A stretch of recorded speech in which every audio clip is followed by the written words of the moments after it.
इसका कोई प्रत्यक्ष प्रमाण नहीं है। साइक्लोपस के कप्तान थे जॉर्ज डब्ल्यू वॉरली। उनके बारे में बाद में कई तरह की बातें जो हैं वो सामने आई। कुछ लोगों ने उनकी क्षमता और व्यवहार पर सवाल उठा दिए। कुछ ने कहा कि जहाज की स्थिति को लेकर समस्याएं थीं, लेकिन कप्तान की गलती साबित करने वाला कोई निर्णायक प्रमाण नहीं मिला और इसलिए रहस्य वहीं खड़ा रहा।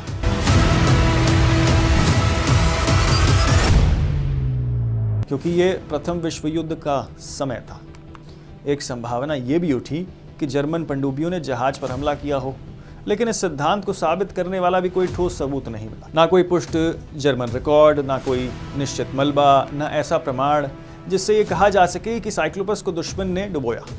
यानी युद्ध का समय था, लेकिन युद्ध का सिद्धांत भी इस रहस्य को पूरी तरीके से हल नहीं कर सका। यही वजह है कि जहां यूएसएस साइक्लोपस की कहानी डरावनी बन जाती है, क्योंकि समुद्र अपने भीतर चीज़ों को इसी तरीके से छिपा सकता है कि वर्षों तक कोई निशान नहीं मिले। कल्पना कीजिए, आज से 1 सदी पहले रात के अंधेरे में सैकड़ों लोग एक जहाज पर हैं। चारों तरफ सिर्फ पानी है, जहाज के नीचे हजारों फीट गहराई। अगर जहाज अचानक पलट जाए तो कुछ ही मिनटों में पूरा दृश्य बदल सकता है और फिर समुद्र शांत, जहाज गायब, लोग गायब और दुनिया के पास सिर्फ सवाल। यूएसएस साइक्लोपस की तलाश आज तक उस रहस्य को पूरी तरीके से खत्म नहीं कर सकी। कई खोजें हुई, कई संभावनाएं सामने आईं, लेकिन मुख्य मलबा कभी निश्चित रूप से नहीं मिला। इसलिए घटना आज भी अमेरिकी नौसैनिक इतिहास के सबसे बड़े समुद्री रहस्यों में गिनी जाती है। और शायद यही बात इसे इतना भयावह बनाती है, क्योंकि किसी हादसे में कम से कम आपको पता होता है कि हुआ क्या था, लेकिन यहाँ हमें सिर्फ इतना पता है कि जहाज गया था और वापस नहीं आया। अब जरा उस आखिरी रात की कल्पना कीजिए। यूएसएस साइक्लोपस समुद्र में आगे बढ़ रहा है, जहाज के अंदर सैकड़ों लोग हैं, ऊपर काला आसमान, चारों तरफ अटलांटिक का अंतहीन पानी। फिर शायद कोई तेज झटका लगा हो, शायद जहाज एक तरफ झुका हो, शायद भारी माल अपनी जगह से खिसका हो, शायद पानी अंदर आया हो, शायद कुछ ऐसा हुआ हो जिसका जवाब आज तक हमारे पास नहीं। लोगों को शायद कुछ ही मिनट मिले हों, किसी ने किसी को पुकारा हो, किसी ने बचने की कोशिश की हो, किसी ने शायद समुद्र की तरफ देखा हो, और फिर सब कुछ खत्म। ना कोई SOS, ना कोई आखिरी संदेश, ना कोई अंतिम तस्वीर और ना कोई निश्चित मलबा, बस समुद्र।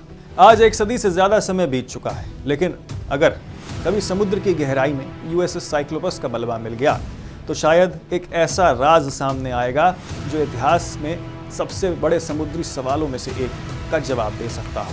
आखिर उस जहाज के आखिरी मिनटों में हुआ क्या था? क्या भारी माल ने उसे समुद्र में धकेल दिया? क्या किसी तकनीकी खराबी से उसका खात्मा हो गया, या किसी तकनीकी खराबी से उसे खत्म कर दिया गया, या समुद्र ने अचानक अपना रौद्र रूप ले लिया, या फिर क्या कोई ऐसी घटना हुई जिसका हमें आज तक पता नहीं चल सका है और शायद समुद्र के नीचे आज भी वो जहाज पड़ा हो, अपने अंदर 300 से ज्यादा लोगों की आखिरी कहानी लिए। 8 मार्च 2014 रात का समय, कुआलालंपुर अंतर्राष्ट्रीय हवाई अड्डा, एक बोइंग 777 उड़ान भरने के लिए तैयार खड़ा है। फ्लाइट नंबर था MH370, जिसमें 239 लोग सवार थे। मुसाफिर अपनी सीटों पर बैठे हुए थे। किसी ने फ़ोन बंद किया, किसी ने आंखें बंद करके आराम किया, किसी ने परिवार को आखिरी मैसेज भेजा। कॉकपिट में कप्तान ज़हारी अहमद शाह और फर्स्ट ऑफिसर फरीक अब्दुल हामिद थे। सब कुछ बिल्कुल सामान्य था। फिर रात के 12:41 पर विमान ने उड़ान भरी। कुछ देर तक सब कुछ सामान्य रहा। विमान आसमान में अपनी निर्धारित दिशा में उड़ता रहा। फिर कॉकपिट में एक आवाज़ आई, गुड नाइट मलेशियंस 370। ये विमान से मिलने वाला वो आखिरी रेडियो संदेश था। इसके कुछ ही मिनट बाद MS-370 रडार से गायब हो गया। लेकिन यहीं से कहानी जो है वो शुरू होती है, क्योंकि विमान गायब हुआ, लेकिन वो सिर्फ रडार से गायब नहीं हुआ। उसने अपनी दिशा बदल ली और ऐसी दिशा में मुड़ गया जिसकी किसी को उम्मीद ही नहीं थी। 239 लोग, एक विमान, और उसके बाद दुनिया का सबसे बड़ा विमानन हादसा, या यूं कहें कि रहस्य।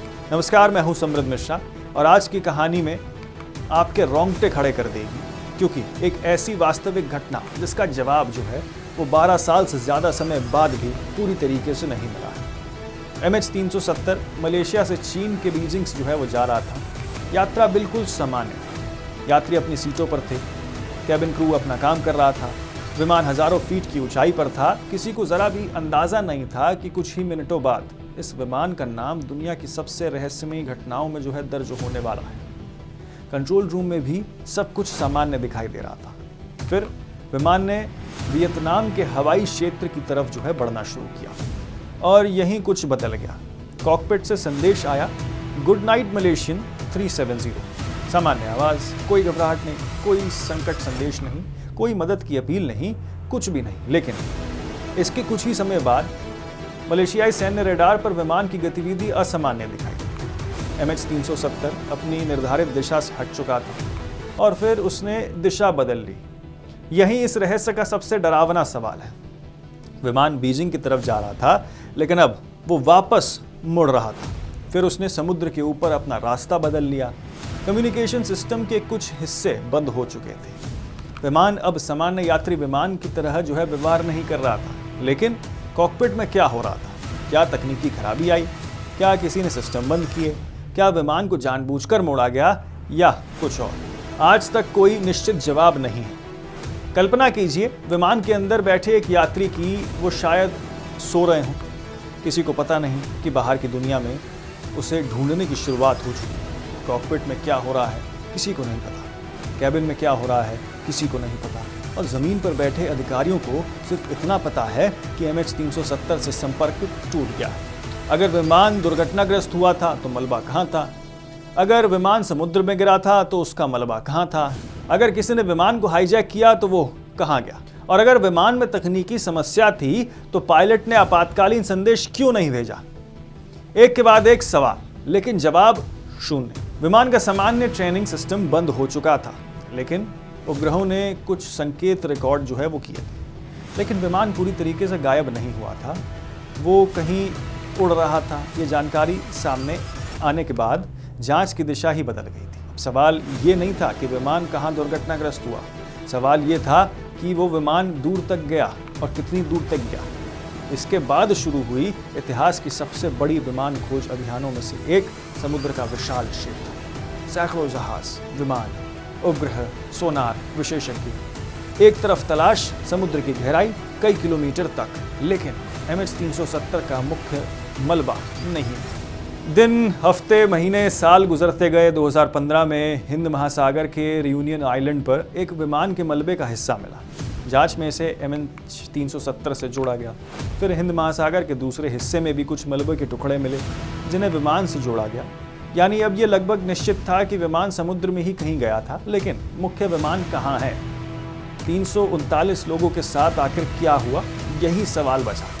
आज इतने साल बाद भी कई परिवारों के लिए कहानी खत्म नहीं हुई है, क्योंकि किसी को अंतिम जवाब नहीं मिला। किसी ने अपने प्रियजनों की अंतिम तस्वीर नहीं देखी, कोई अंतिम विदाई नहीं, कोई निश्चित दुर्घटना स्थल नहीं, सिर्फ इंतजार। कल्पना कीजिए आपके घर का कोई व्यक्ति विमान में हो और फिर वो विमान ही गायब हो जाए। आपके पास न कब्र, ना अंतिम दर्शन और ना निश्चित जानकारी कि आखिरी पल में हुआ क्या था। सिर्फ एक नंबर, MH370। MH370 को लेकर कई सिद्धांत सामने आए। तकनीकी खराबी, आग, ऑक्सीजन की कमी, हाईजैक, जानबूझकर दिशा बदलना, पायलट से जुड़े अलग अलग संभावनाएं। लेकिन इनमें से किसी को भी पूरी घटना का निर्णायक जवाब नहीं माना गया। और यही इस कहानी को इतना रहस्य जो है वो बना देता है, क्योंकि हमें पता है कि विमान गायब हुआ, हमें पता है कि उसने अपनी दिशा बदली, हमें कुछ मलबे मिले, लेकिन आज भी पूरी तरीके से पता नहीं है कि उस विमान के आखिरी घंटों में वास्तव में क्या हुआ। कल्पना कीजिए रात का समुद्र, चारों तरफ अंधेरा, ऊपर आसमान के हजारों तारे, नीचे हजारों मीटर गहरा पानी, और कहीं उस विशाल समुद्र की गहराई में शायद आज भी MH370 का मुख्य मलबा पड़ा हो। उसके अंदर 239 लोगों की कहानी का आखिरी अध्याय छिपा हो, एक ऐसा अध्याय जिसे दुनिया आज तक पढ़ नहीं पाई। एक विमान जो कुआलालंपुर से उड़ा, बीजिंग पहुंचना था, लेकिन कभी वहां पहुंचा ही नहीं। उसका आखिरी संदेश आज भी रिकॉर्ड में मौजूद है, गुड नाइट मलेशियंस 370। एक सामान्य विदाई, लेकिन किसी को नहीं पता था कि ये उस विमान से दुनिया को मिली आखिरी आवाज थी।